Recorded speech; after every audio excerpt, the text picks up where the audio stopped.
Roger Goodell recently had the meeting with all the owners of the NFL teams, and he encouraged all the teammates to stand, but it said he's not going to punish them if they decide to take a knee. What's your reaction? Listen, I think our reaction is you stand for the flag. There's many injustices in this world. We see them every day. You flip on the TV, you see them, right? But that is a sacred minute where, the best of America is showcased and celebrated. The troops of this country are represented.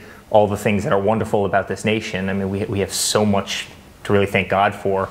You don't stand during that period of time. And I think personally, I'm not speaking for my father, but personally, I was disappointed. I think he could have been a little bit stronger, and I think he's going to see. We've already seen the fans have reacted, and people in this country do not take kindly to people disrespecting the flag, disrespecting the military, and they will pay for it probably by losing fans, unfortunately. Father was criticized for the conversation that he had with the Gold Star widow. Yeah. What were your thoughts on that topic? I think it's disgusting. I mean, I think it shows the absolute worst of politics. Here's the President of the United States calling to express his condolences on behalf of an incredibly grateful nation, and people turn it into a political item. And to me, it's disgusting. You read the transcripts. What were your thoughts? From what I've seen, this is just a clear case of the media not doing their job. Whenever you read exactly what he said, your husband went into battle, knowing that he could be injured, knowing that he could be killed, and he still did it because he loves this country and he did it for the American people.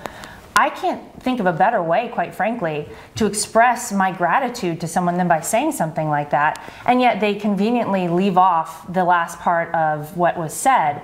This man is a hero. There are no two ways about it. My father-in-law is the biggest champion of the military there is, and we all in this country love and respect our military, and no one more so than the president. What did you think of General Kelly's comments defending your father when it came to that conversation with the Gold Star widow?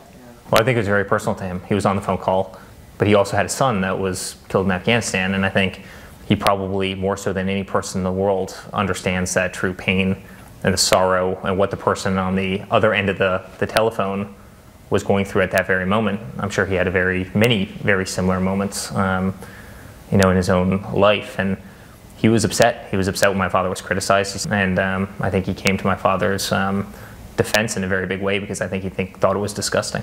Okay, tax reform, big day. Budget has to be done today in order to pass tax reform by the end of the year. Is that going to happen? I think it will. I'm hopeful it will. This country wants it. I mean, you see the stock market, right? Record highs. It's never seen any growth like this. I mean, it's incredible. And why is that? People are expecting tax reform. We need to simplify our tax system. We have to return taxes to people. We have to let corporations grow. We have to put our companies back on even playing field with other developed nations. Otherwise, we're simply not going to be competitive. And what do you make of some of these Republicans that are not on board? You have Rand Paul that's not on board necessarily, Ted Cruz, who hasn't said whether or not he's going to vote for this. Yeah. Republicans can't seem to come together. I think they will on tax because it's something that every Republican, quite frankly, campaigned on and has always believed in. And they want people to have more money. They want people to spend more of that money in the economy. They want people to actually save money. The investigation into the Uranium One deal, your dad spoke about it and said, this is the real Russian scandal. Yeah, it is a real Russian scandal. It's a disgrace. When the Clinton Foundation gets $145 million and we give 20% of the uranium in the United States, and remember, uranium, what they use to make nuclear weapons, give 20% of the United States stockpile to Russia, and the Clinton Foundation gets $145 million. And then they're calling everybody Capitol Hill to testify about absolutely nothing as it pertains to the campaign because there was zero collusion, there was no Russia. It's a disgrace, and it really shows how one-sided our government can be. So let's talk about the baby. How'd you come up with Luke? Luke was my dad's dad. I heard such incredible stories about him, and I always said if I have a son, I'd really love to name him after my grandfather, so it's very special. Has your dad met the baby? He has. When he was in at the UN, he spent a bunch of time with little Luke, and that was very special. Okay, so I'm about to meet Luke. What can I expect? He's a great baby. He really does not cry that much. He's so sweet, and a lot of hair. So you'll see. Apparently, he's got more hair than most babies. The Trump hair.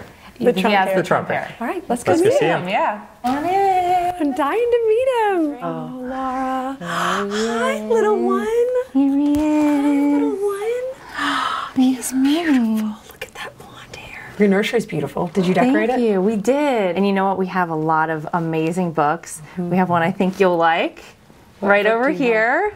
Oh, you have my Yes. We wanted to put it out for you. Hi, cutie. Hi. Hey, he's beautiful. Healthy baby boy. Yeah. Congratulations. Thank you. Thank you.